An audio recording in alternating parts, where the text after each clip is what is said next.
Hello and welcome to this week's Battle of the Ports as we take a look at Keっきょく南極大冒険, otherwise known as Antarctic Adventure from Konami. This hit the MSX in December 1983. The object of the game is for the penguin protagonist to reach various national research bases across Antarctica within a set limit. While obstacles such as seals and crevices appear along the way, the protagonist cannot die, but can end up in a game over situation if the time runs out. By collecting fish that occasionally leap out of the ice and retrieving flags will earn the player more points. You may recognise the music in this game. It's actually an arrangement of the Skater's Waltz, in the key of G minor for the MSX version, but can differ in some of the following ports. Here's something you probably didn't know. In Japan, this game was actually sold as an educational title, with the promotional catchphrase, "I love geography." I suppose that's one way to get the parents to allow kids to play video games.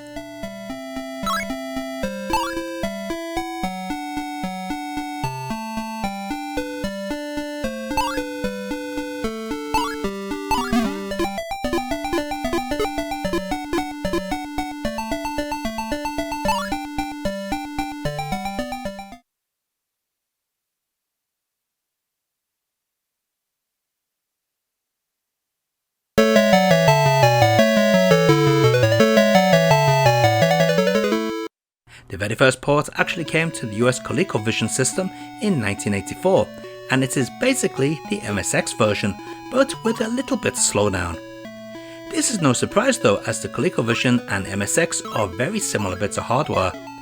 You could say that they are practically the same thing, apart from some differences in audio hardware and memory.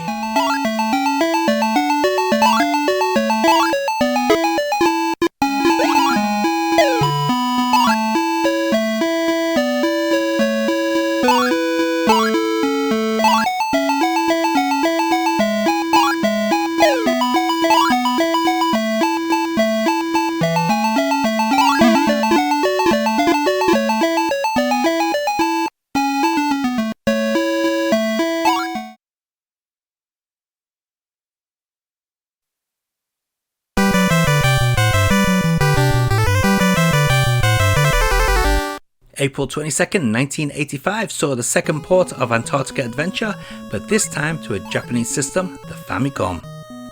This is the English translated version, which to be honest is kinda pointless, but at least we have the English title screen. Anyway, the Famicom version mixes things up a little by rearranging the stages.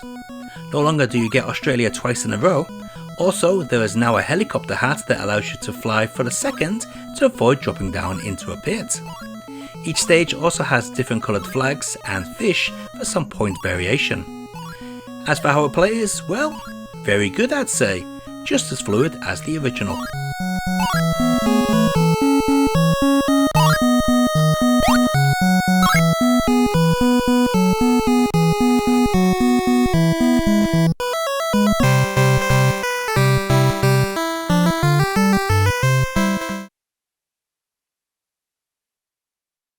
For the longest time, it seemed that Konami had forgotten all about Antarctic Adventure until it appeared on the PlayStation Konami Antiques MSX Collection Volume 1 on November 20th, 1997.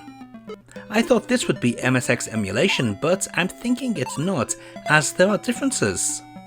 The game has a different tagline on the title screen, it starts you off in a different area, and the colour seems to be more accurate than an actual MSX.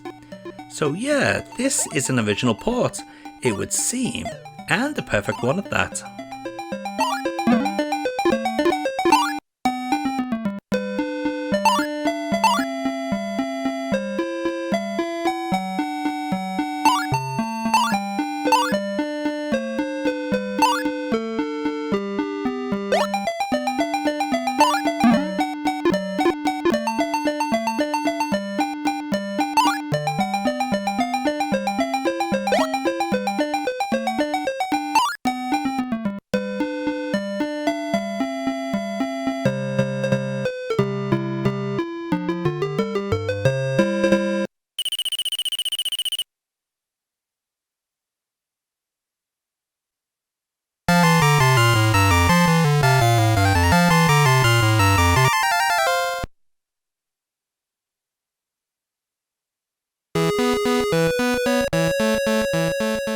Game Boy was next, with a version featured on the Konami GB Collection Volume 3, which saw a release on February 19, 1998. Actually, Antarctic Adventure can also be found on Volume 4 as well, with some slight changes in the colour, as that was an actual GBC game, while this version is the GB version that also works on the GBC in colour. Anyway, this is basically a port of the Famicom version, and a pretty solid one at that.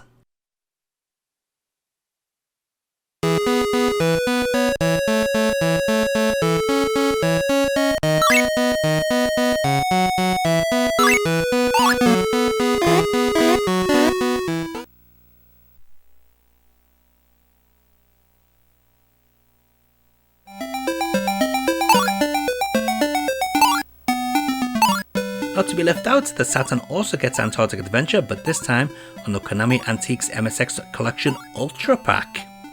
This collection came out in Japan only on July 23rd, 1998.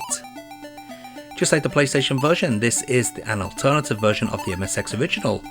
It is strange that Konami decided on doing this, as this MSX collection was Japanese only, so why use an alternative version of the game? Oh well. As to be expected, this Saturn port is also perfect.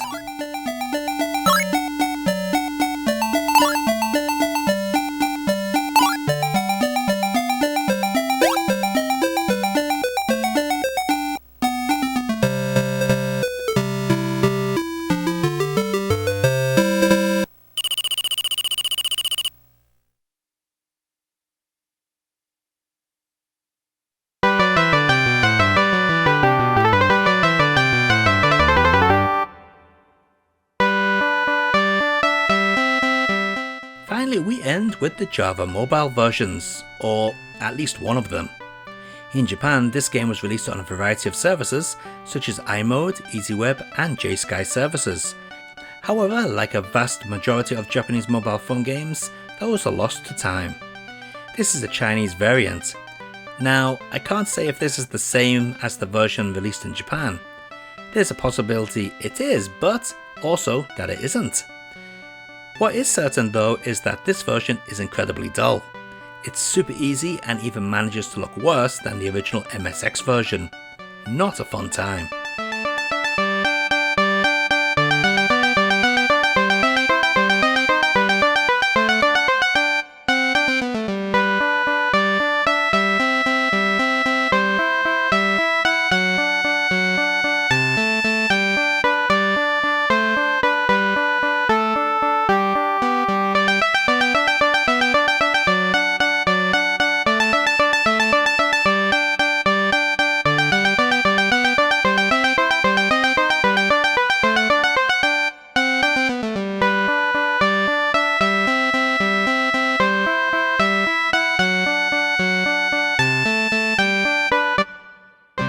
Let's take a look at all those versions of Antarctic Adventure running side by side.